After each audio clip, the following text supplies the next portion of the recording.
crippled, forgotten, living in exile. That was Mephibosheth's life.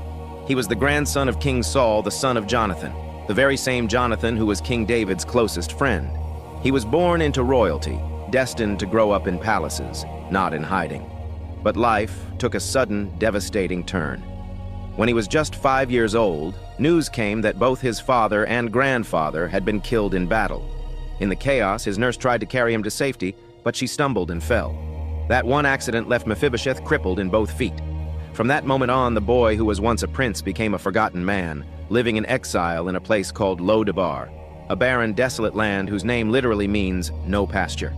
Years passed. He probably thought the world had moved on without him. He likely believed King David, now ruling over all Israel, had no reason to even remember he existed. After all, in ancient times, new kings often destroyed the families of the former dynasty to secure their throne. But David was different. One day, the king asked, "Is there anyone left from the house of Saul to whom I can show kindness for Jonathan's sake?" When he heard there was still Jonathan's crippled son living in Lo-Debar, David sent for him immediately. Imagine Mephibosheth's fear when soldiers arrived at his door. Was this the end? Would David see him as a threat and finish the job that history expected kings to do? Instead, when he stood before the king, trembling, David said words that must have sounded like a miracle. "Don't be afraid. I will surely show you kindness for the sake of your father Jonathan. I will restore to you all the land that belonged to your grandfather Saul, and you will always eat at my table."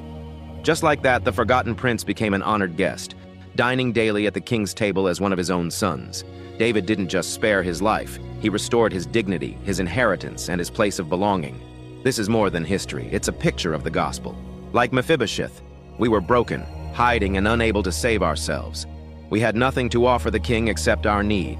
But God, because of his covenant love through Jesus, calls us out of our Lo-Debar, forgives our past, restores our inheritance, and seats us at his table. Not as strangers, but as sons and daughters. No matter how far you've fallen or how long you've been forgotten, the king still knows your name. And when he calls you, it's not to condemn you, it's to bring you home. Question for you. Have you ever felt like Mephibosheth, overlooked, broken, or living in your own Lo-Debar? Share your thoughts in the comments. You never know who might be encouraged by your story. Thank you for watching. God bless you. Amen.